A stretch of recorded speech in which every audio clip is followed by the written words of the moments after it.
ومالتيو بزح عينت فتناتات يقبروا لك نسخاون بقى تعاطيك توصكارا قال بتعم خبيت زخونه بتعم تيرورايزد زقبر نجر مالتيو تيرورايزد انا تتنكفه حانغولي بقى دم اندانا باخو بزح نجر انا وساسي خلا نزغزاز بقى الا خو اغزابير يمسكن املاخ يمسكن طراي خبل زدلي وانا غزي حيزوني يخيد نغزو ياو ابت غزوتهم قلبصحنا ابت غزوتهم قلبس بصحنا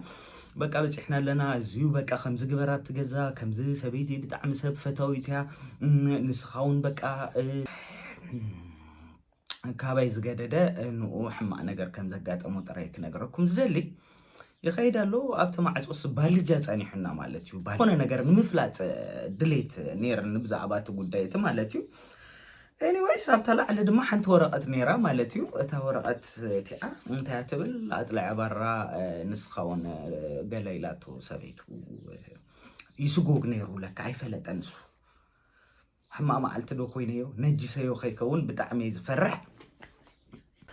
سلام كبرات عزبتي كميل لكم دحلو تسقات عناكم ابتزلكم موبوتا اميزنج داي يخونا لكم اندابلكم كجمري مالتيو كبراتي كميل لنا كمي وعلنا كمي سنبيتنا كمي كريمنا اب حد عمت دي ويد ما اكندي اوارح كم زملس زلخو ازي زخبل ايكلني طفا كله مخنيات انتاي لكم من دما جينيفر لوبيز يا مالتيو جينيفر لوبيز تفلطوا تخونو اب كلاتنا وشطي لبس سرصت سب እንደ ማል جينيفر لوبيز ያነዙ ሁሉ ነገር አምጪያቱ ዘላ አም ጀስት ጆኪንግ ማለትዩ ተሐጎስ ካምንታይ መጽዩ እንተይልኩም ምን ድማ ያው በመምላሰይ ፌስ ቱ ፌስ ምሳኹም በመራአይሲ እትዛዓበ ናይ ሓጎስ ምንጭ ኮይኑ ተረኺቡሎ ክብለኩም ጥራይ ዝደሊ ኩብራት ተዓዘብቲ ነዛ ቪዲዮ ያው በመጀመር دحن زخونه فيس قالك نرئي بمبالي مبر ات زغاطمه خوناتات بتعم خبيديو مالتيو ناي هوملس هيوتي اي كنغراكم اب يو كي بفلاي بجا جرمن عدي زبل نجر سلا زغاطمه مالتيو بمجمرتا كن سوشال ميديا مخانو سلا زي ترفو حدا نجارات كندرينا او يا حدش تزخونكم سبسكرايب جبروا انا ذا channel اندن دما لايك جبروا كابدر حجي جميرنا علنا كم كال غزي جمير كم قراص يلن مالتي حجي بقى كمو سلازخونه بحساب بزح ነገር كندريلوينا بزح كنمرامرلوينا بزح كنسحقلوينا بزح دما مسمر ساعات سبات ገለ ስለዘለው መስመር كنتعزينا ما እንብለሉ ጉዳይ ይኸውን anyways ናብቲ ኩነታት ከአቱ ከለኹ ጄኒፈር ሎፔዝ ከብል ከለኹ ካብ አፌ ሙፃ አብያላ እዛ ሰብ እዚኣ ማለት እዩ waiting for tonight እንዳበለት yes baby مبل حمشي سبعة فتحت ولا جينيفر لوبيز نايزيا سبزيا تاريخن قدلن كاب قدم بقى مبل سالساي مسباف داد خمان زحج تأثيرو زلو ناي هيب هوب ارتيست نبعلو سبيتو كم زنبرات يفلت نوح نزبالة جزي دارغا سودا امو بدنجلنا اخمان يرخيبو وايو زبحال زلو مالتيو anyways بين افليك زبحال ناي هوليود اكتر سابيتو نيرا almost مجمرتا بحنساب نيرو بدحريو دما دايمون بحنسابيون تمليسو مالتيو ابز سكرين كنتريو زلخم كلتيوم كنده يصبقالهم فقرهم يبزح جينيفر لوبيزون كاب اف حميتناهم اكس يدحنكي الناينا نيرنا anyways ግን لند እንዲዩ ተፋቲሖም አለው ከምዝ ፋትሑ ያው አቀዲሞም ተዛሪቦም ነይሮም ሕጂ ግን ብጣዕሚ ትዛዓበ ጽቡቅ ዝኾነ ገዛ ነይርዎም ኣብ ሎስ አንጀለስ ማለት እዩ እቲ ገዛቲ ኣብ ሓራጅ ወጭሎ እንደን ድማ ተሸይጡሎ ተማቂሎምሎ ማለት እዩ በሚሊዮናት ዘውጽ ነገር ከምዚ ዓይነት ነገር ከጋጥም ከሎ እቲ ፍትሕ ወይ ድማ እቲ ጉዳይ ናይ በሐቅ ሱር ከም ተሰደደይና ንፈልጥ نو ስለዝኾነ ጄኒፈር ሎፔዝ ካብዚ ሆምለስነተይሲ መጽያ መበል ሻርሻይ ጌራ ተድሕነን ዶ ትኸውን ኢልኩም ዶ ተሓስቡ ማለት እዩ ተሓስቡ እንተኮይንኩም ሰናይ ትምኒትኩም ኣብታ ኮመንት ጽሓፉ ላይ anyways ድማ ናብቲ ካልእ ድማ ክንቀጽሊና ማለት እዩ ኣብዚ ድማ ካልኣይ ዝረኣይ ዘሎ انت ማለት እዩ ጻዕዳ ትክ ተራእዩ ነይሩ ኣብ ቫቲካን ማለት እዩ እዚ ዝኸውን እዚ ጉዳይ ዝካየድ ብፍላይ ድማ ኣብቲ ናይ ቫቲካን አምልኾ ቦታታት ወይ ድማ ዝኾነ ናቱ ዝኾነ ቦታ ኣለዎ እዛ ትክ እዚኣ ክትወጽኸላ ወይ ድማ ጸሊም እንተ ኮይኑ እቲ ትክ ማለት እዩ እቲ ጳጳስቲ ጽቡቕ ዝኾነ ነገር ወይ ድማ ጽቡቕ ኣመራርጻ ኣይተመርጸን ማለት እዩ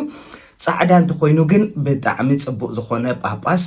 ምሕረት ነዚ ዓለም ጽቡቕ ገይሩ ጸሎት ዝገብር ጳጳስ ማለት እዩ ተመሪጹሎ ማለት እዩ ጳጳስ እቲ ናይ መጀመርታ ዝሓለፈ ቅድሚያት ከም ዝሞተ ያው ኩላትና እንፈልጦ ኢና ንኸውን ማለት እዩ ብሰራም ዓሪፉሎ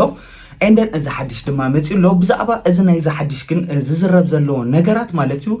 ዝሓለፈ ቅድሚያት ኣብ ቲክቶክ ከማን ዝኾነ ቪድዮ ኣነ ሰሪሐሉ ነይረ እቲ ጉዳይ ድማ እንታይ ማለት እዩ ዶናልድ ትራምፕ ባዕሉ ኣነ ባዕለይ ጳጳስ ክኸውን ኢሉ ዝዘርግሐ ስእሊ ነይረ ኣብትናቱ ዌብሳይት ወይ ድማ ኣብትናቱ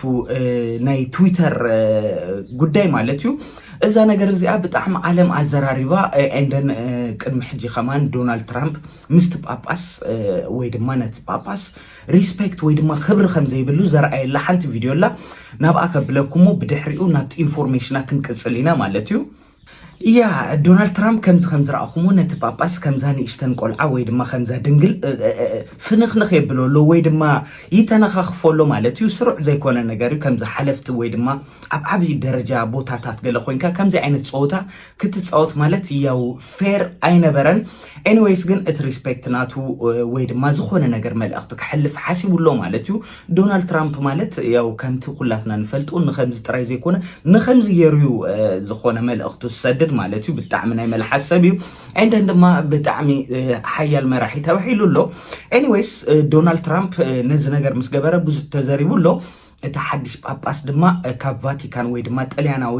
ጥራይ ዘይኮነስ ኣሜሪካዊ ዜግነት ዘለዎ ኮይኑ ብምርካቡ ድማ እቲ ናይ ዶናልድ ትራምፕ ነገር ወይ ድማ ኣብቲ ቫቲካን ሙሉእ ንሙሉእ ዶናልድ ትራምፕ ኢድ ከም ዘለዎ እዩ ተፈሊጡ ዘሎ ማለት እዩ ምስቲ እሱ ፖስት ኢልዎ ዝነበረ ኣብቲ መጀመርታ ዝረኣኹሞ ስእልን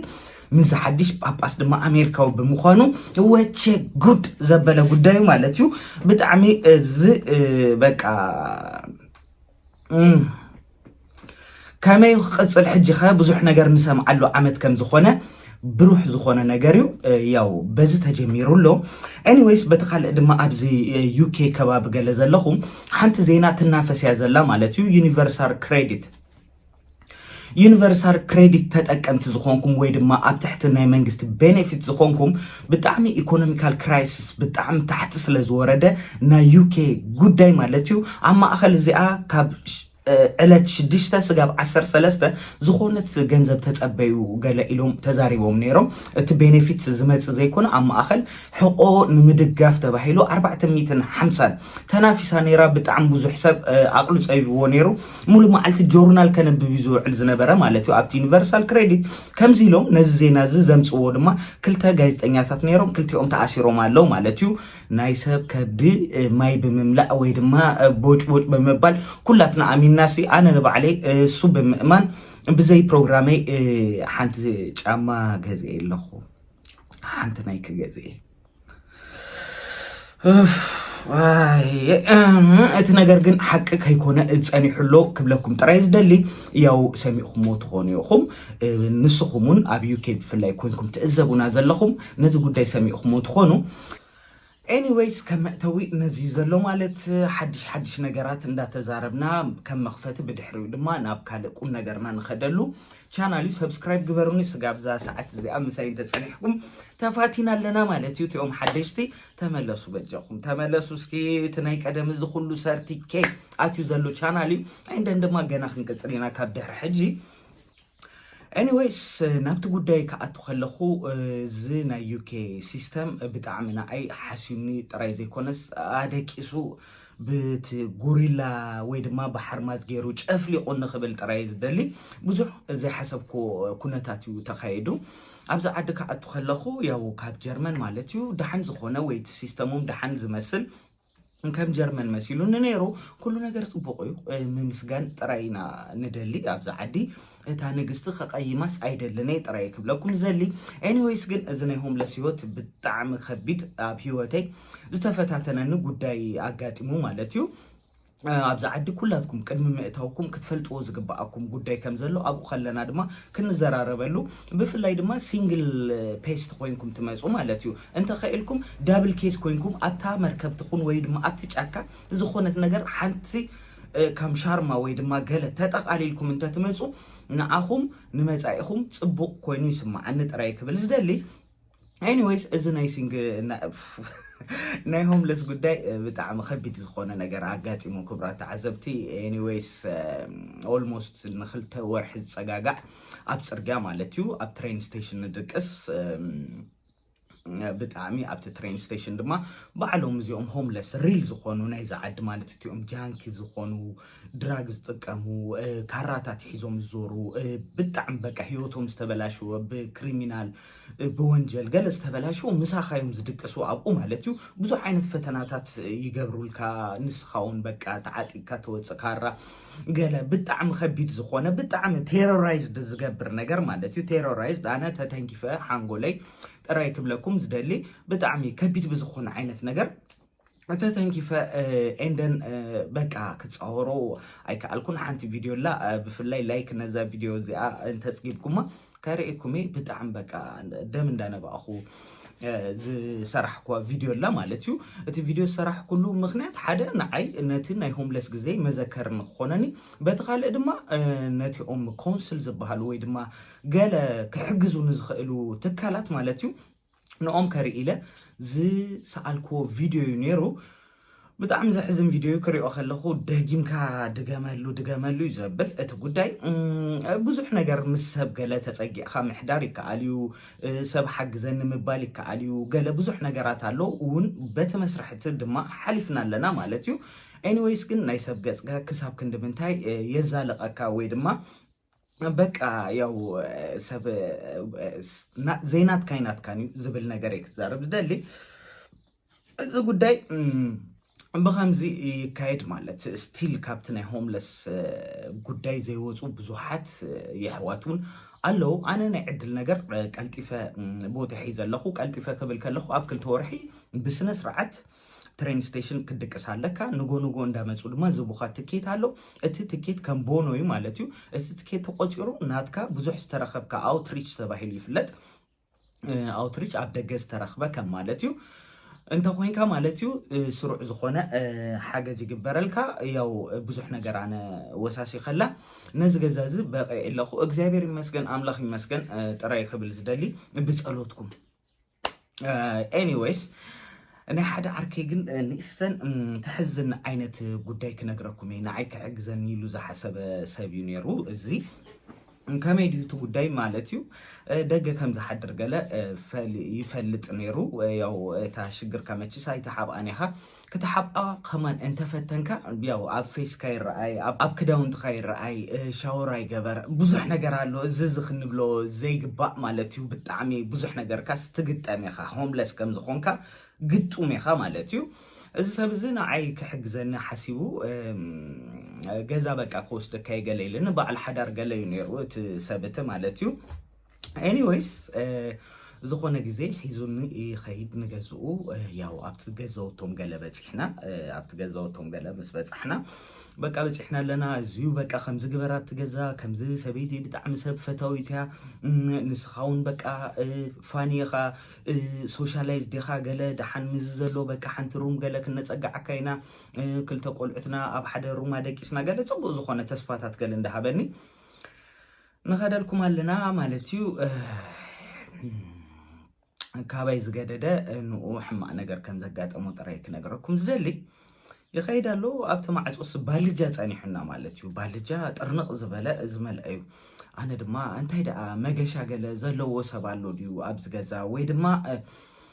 ናተይ ሓገዝ ምስ ሰምዐስ ካልእ ጋሻ መፂዎም ከይከውን እሞ በቃ ኣይሰለጠትን ነዛ ገዛ ገለ ኢለ በቃ ፅቡቅ ኣይተሰማዓንን ወይ ድማ ዝኾነ ነገር ንምፍላጥ ድሌት ነይረኒ ብዛዕባ እቲ ጉዳይ እቲ ማለት እዩ ኤኒዌይስ ኣብታ ላዕሊ ድማ ሓንቲ ወረቐት ነይራ ማለት እዩ እታ ወረቐት እቲኣ እንታይ ትብል ኣጥላዕ ባራ ንስኻውን ገለ ኢላቱ ሰበይቱ ይስጉግ ነይሩ ለካ ኣይፈለጠን እሱ ሕማቅ መዓልቲ ዶ ኮይነዮ ነጂሰዮ ከይከውን ብጣዕሚ ዝፈርሕ ኤኒዌይስ ባልጅኡ ገለ ኣብ ደገ ገይራትሉ እንተኳኳሕ ኣይትኸፍቶነ ቴሌፎን ገይሩ ክድውለላ ከሎ ከይተኣቱ ፖሊስ ክፅዋዕ ከይዱ ገለ ቅብጥርሶ ለካ እሱን ዘይፀረ ኬዝ ነይሩ ኣብቲ ገዝኡ ማለት እዩ ከዕርቆ ድዩ ወሲዱ ንዝነበረ ወይስ ብሓቂ ድማ ክሕግዘኒ እዩ ሓሲቡ ንዓይ ከማን ተሃራሪሙኒ ማለት እዩ عركي تسيقو كابت جزا بعد حدار قلا زين ناي يوكي جن ناي بحكي زبلكن مالت كبرتي حلخن عب سوقت كنت راي قبل زدلي which is not fair مالت يو كم زبال جو قلا بدقة قلا يركا قلا هو أريو زبل قدايو anyways بتعم زحز النجاري تسمعني ون تهلو نزا فيديو زيا بخالقتهم ببسعي سلاز قبر الزناجر كن الزرارة بلوغو كوفيلكا بتارنبيزا ساب فليتو تزاجاجو لو جلا كم زي عينت سوقم تكوسر كلو يا حي شمبر كم زي بالج عبدقق يركع عندها قحف مكينة متى وسيداتو تتخون كانت خداون تويد ما عرونو بتشا which is not fair مالتيو بتعم بخمز بفنش أخن كويس دليلو يوكي زلخن عوالد انتاي موي جبر از مسل ود مسل زبال ነገር ዘብስለክን ሲንከን አለخل ማለት ነው هم ኤክስ ተመሊሱልኩን አሎ ነዝ ጉዳያት አነ አብዝ ቻናል እዚ ኩላትክን ዳርጋ ማለት ነው ወዲ 30% አዋልድ ከ75% የሚዝከታተሉ እነዚህ ቪዲዮ እዚ በጣም መራቄ ማለት ይጽቡቅ ዝምርቀን ጽቡቅ ዘበረታተን አነ ጥራይ ስለዝኾንኩ ሚስተር ላቨርሜን እዮም ኢሎም የምጹ አነ አዋልና ማለት እዩ ነው ስለዝኾነ አይጽክነነይ ግን ጠባይ ድማ ከረም በጣም ድሌተዩ ማለት እዩ ነው ስለዝኾነ ክብራት ተዓዘብቲ ያው መጽናለና ዌልካም በሉና ተመሊስናለና ማለት እዩ ነዛ ቪዲዮ እዚኣ ከይበቀኩም ማለት እዩ ከይበቀኩም ننشنش فيديو تخونني نتي فيديو تخونني نتيك توك تخونني كيبلكم كيبقكم مالتيو نزلايكم ارغفو لي بقى ارغفو انا زالك